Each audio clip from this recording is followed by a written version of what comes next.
Hello everybody, hope you're doing marvelously well. Today we're going to be talking about 4 mix tips that have nothing, zero, nada, nick, nothing to do with gear.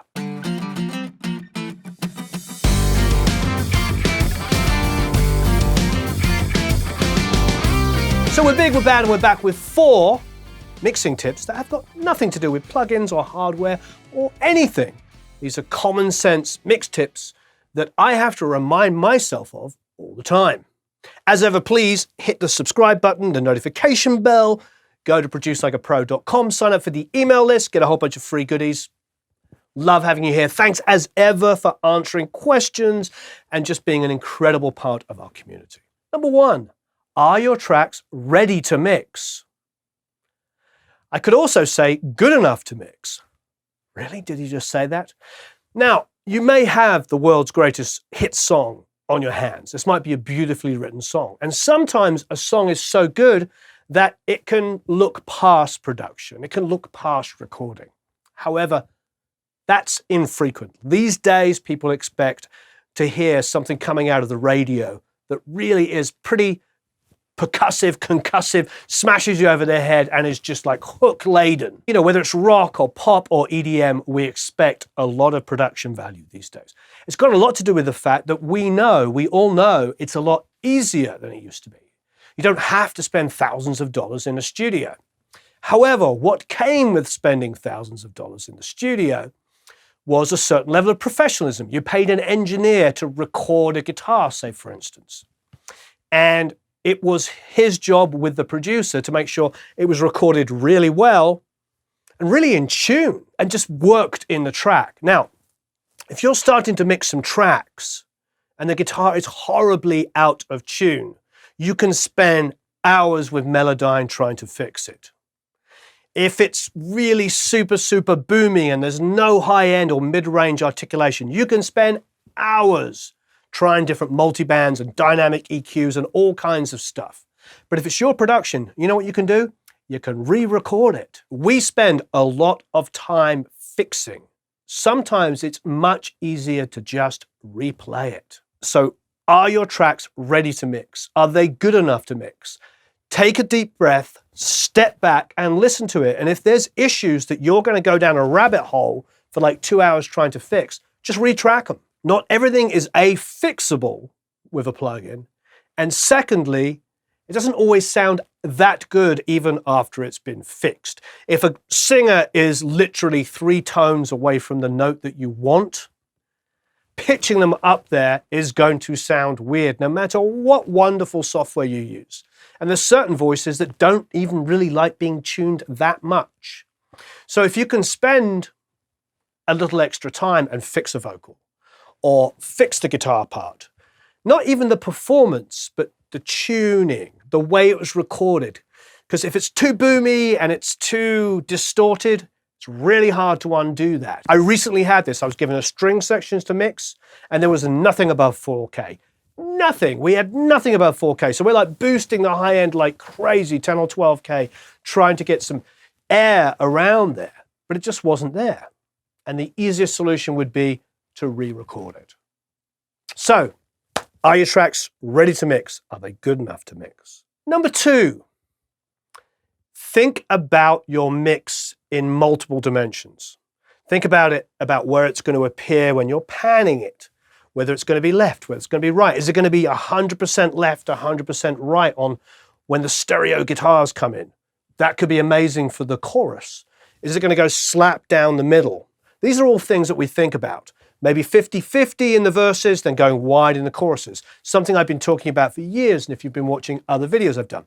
But also think about it in front to back dimensions. One of the skills of the great engineers, the guys and girls that we grew up listening to and loving, was recording with a certain amount of room tone in it. They weren't sticking an acoustic guitar player in an anechoic chamber, so dead and so perfect, and then adding reverb. They were capturing the sound of an instrument in a room. Why is that? Well, it sits beautifully in a mix. You can spend your whole life with dry virtual instruments trying to dial in 50 different types of reverbs and delays. But part of the process can be recording it where you want to hear it. Recording drums in a room, having room mics. So you can push maybe your kick and snare a little bit forward, but also give them some ambience so they feel like they're in a room. Recording your acoustic guitar in a room is rather wonderful. Close mic it, far mic it, maybe half mic it back, and that's the one.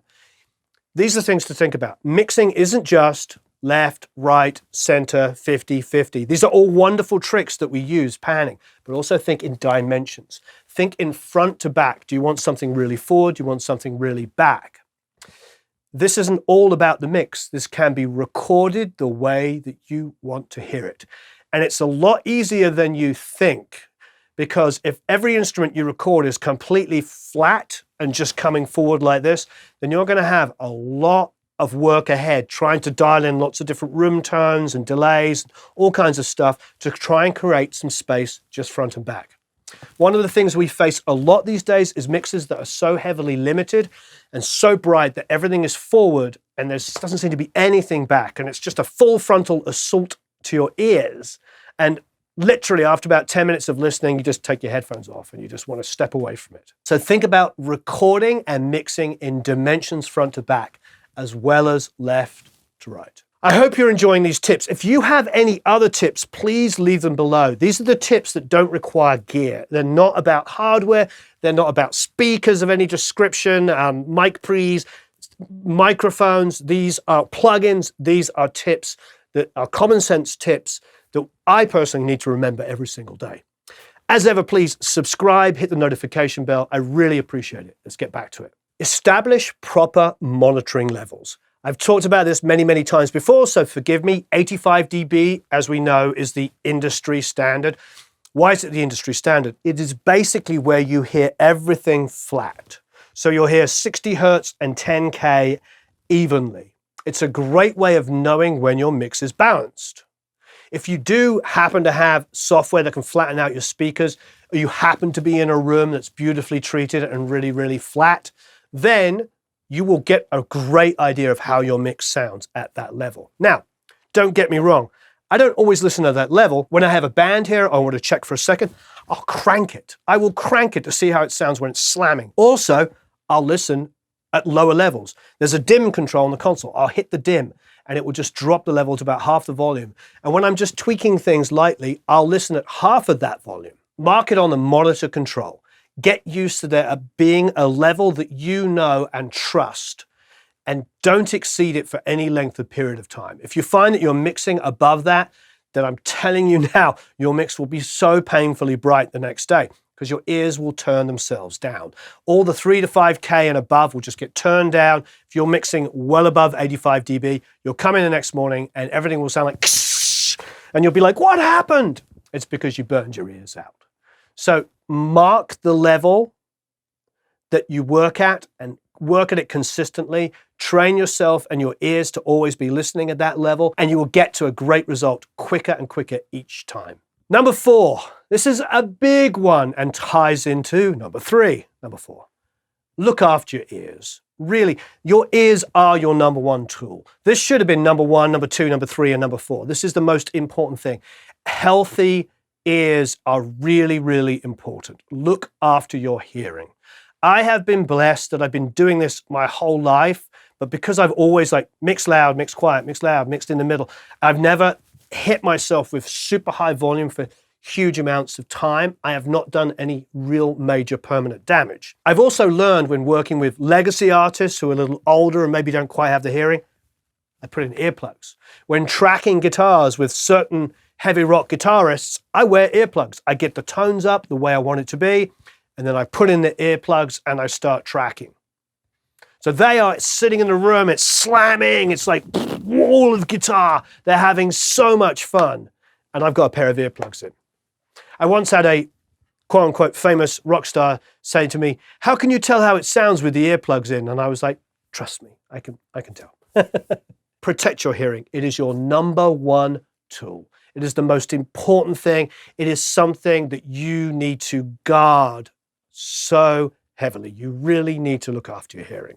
So get used to mixing at a level that makes sense. And then when you're tweaking and you're sitting listening to something for ages, bring it down. If you're looping something, just bring it down. Get used to like monitoring and hearing things at lower levels. In fact, automation in particular is really easy and better to do at a lower level. You'll hear those little discrepancies a lot easier. Once things get super, super loud, everything is in your face and loud, and everything seems to be in the right place. Turn it down below 85 dB, and it will start to be like, oh, that snare drum's lost a little bit. I find earbuds, laptop speakers can really tell you a lot. So listen low, protect your hearing. It's your #1 tool. Thank you ever so much for watching. As ever, please subscribe, hit that notification bell. Don't forget to go to producelikeapro.com and sign up for the email list and get a whole bunch of free goodies. You've been amazing. I love this community. As ever, please leave a bunch of comments and questions below. That would be absolutely amazing. What are your experiences? Are there any more than these 4 tips that you think would do really, really well that you could share to other people here to help each other out? Tips that don't involve spending any money whatsoever. No gear was purchased during this video. Okay. Have a marvelous time recording and mixing.